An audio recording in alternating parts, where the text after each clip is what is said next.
We're always only too delighted to help you, our listeners, on Late Lunch, and we have a bank of expertise built up over the years, and one of them is a mycologist. Yes, he's Ireland's leading fun guy, Mr. Bill O'D. Friend of the show is on the line. Afternoon, Bill. Jerry.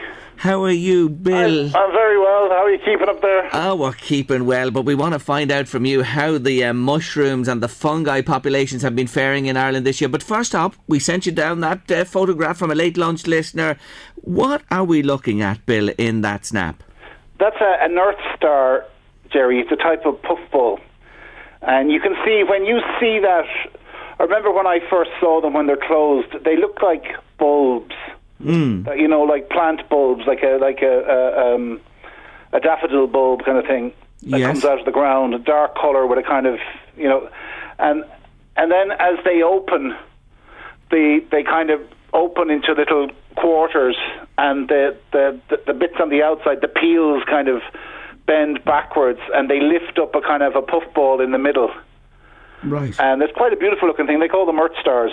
Are they unusual, Bill? They're quite unusual. I wouldn't see them every year, you know. Yeah, and we had a few last year, but okay. Well, I just want to say, if you want to see them, folks, they're on LMFM's Facebook page. You can go in there. The pictures there, you'll see them for yourselves. They are very unusual, and I know when we sent them to Bill, he said, "Don't see these too often as well."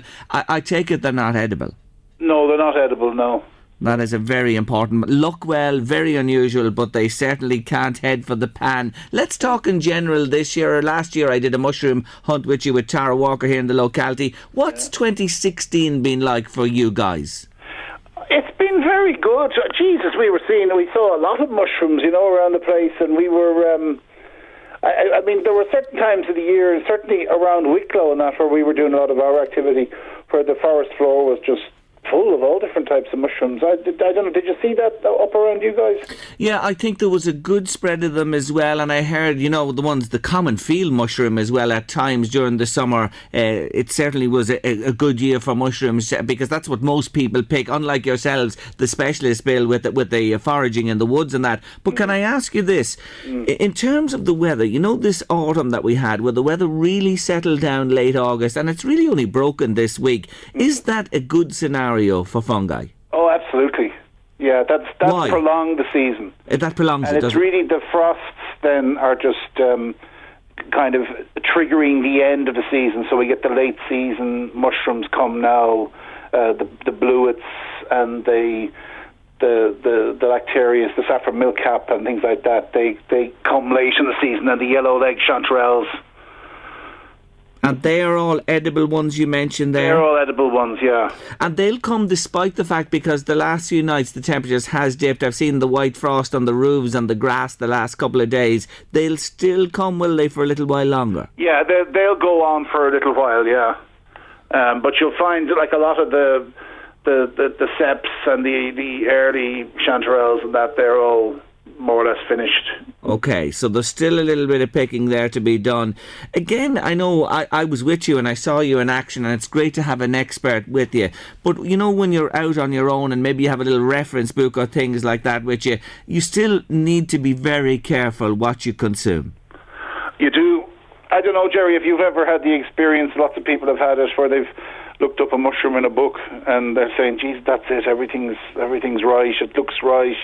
You know, when you clean it and you slice it and you get the pan out and next thing you remember, you know, there's something at the bottom saying could be confused with such and such, which is poisonous. You know, you end up throwing all your mushrooms out. Oh, Bill, that's... And you know, so what gets you over that, and I've done that, but what gets you over that really is being able to get out with someone that knows, and you learn. Like, certainly on our days, we'd learn, you know, you certainly learn 3 or 4 new ones. Yeah. But that's really as much as you need, you know. If you go for that, and if you learn 3 or 4 new ones every year, you know, you'll build up quite a bit of knowledge. Yeah, it's good advice to go with somebody that knows, and never take a chance. That's basically what you're saying as well. If you're unsure, don't consume them. You know the bluets you mentioned there a moment ago? Yeah. I remember I sent you a picture, I think it was last year, maybe the year before. They appeared all of a sudden in my raised beds in the garden round this time of the year as well. And God knows, where do they come from, Bill?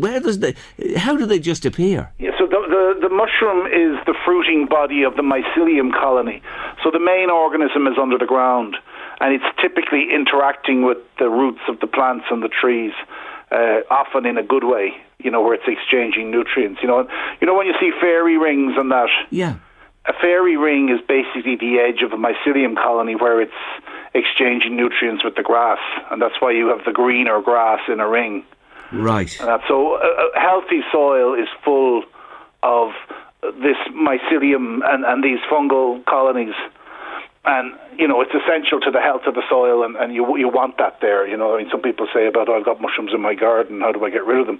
But in fact, the mushrooms are just the fruiting body, and they're just the kind of sign on the surface of what's going on underneath. And those bluets, when they appeared, that is going on under the ground maybe for several years, and then just something triggers them to come up. Is that it? Yeah, so it's seasonal, so it's probably got to do with temperature and light, and that. So it's this time of year you'll have bluets, probably from, I suppose, mid-October on, you'll start to see bluets. And autumn is the main season, although there are some winter and some spring and summer mushrooms, but the main season is autumn. Like the vast majority of them produce their fruiting bodies in autumn. Neil, that's why we do our mushroom hunts in autumn, because it's the time when you have the most, there are the most variation and quantity of mushrooms out there on the ground. I'm trying to find a note I actually made earlier on the show. I have it here somewhere. Neil Delamere was with me a little earlier on, and he mentioned he heard you were coming on with me, and he said, will you ask Bill about a Hawaii fungus that ladies might be interested in? Did you ever hear of this? Yeah, go on. No, I'm not going on. I want you to go on and tell me. Ladies might be interested. I don't know, Jerry. I think it wouldn't be that one where there's an unusual smell that ladies find attractive. Is that the one? It could be. Yeah. Neil mentioned a word called orgasm or something in the context of it. Is that right? You're familiar with it, Bill, are you? I'm not as familiar with it. I'd like to be. I haven't been to Hawaii in a while, but I don't know, there is such a fungus. There is such a mushroom. I think you should be part of an international movement to bring it to Ireland and see how it would, do here, and would it flourish? Well, we could start with a few adventurous ladies and head off to Hawaii next year, say, for a week. You can book me on that trip. I'm with you. So let's get serious. We'll lose the run of ourselves here. It is interesting, because one of the things we've learned from I think it's a stinkhorn, and one of the things we've learned is the smell from those are perceived different by men and women. Right. So we'll often have them. We pick them when we're out in groups, and a man will smell it and say, "Oh, this is awful," and a woman will smell it and say, "Oh, it's quite pleasant." Yes. So there are. So there you are. Women and men take fungi in different ways. Indeed. They haven't found the male equivalent of the Hawaiian one, by the way. I've been researching that. Well, when you do, you're made. You're in the billionaire category, Bill, at that stage. You know what? It's always great to talk to you, and I know you're just a great guy at what you do, and you love the foraging as well. Just before we finish, still a time to go out there, and if you know a wood where they are, or you know an area that they come up, generally they tend to be there each year, isn't that it? They come again. There's good places for them. Yeah, and I think there's probably a lot of people, I don't know if you noticed in the last few weeks, there's honey fungus everywhere. So people in their gardens around trees and in common land around the place, you'll see these flushes of mushrooms, big bunches of them together. I've never seen such a year for honey fungus. So there you are. And that's quite a good edible, Yeah, there you go. Bill, let you go. Really enjoyed our chat this afternoon, more than most, and for a very special reason. Anyway, we'll talk again, I'm sure, down Jerry, the road. we're still helping with the identification on Twitter at Mushroom Stuff.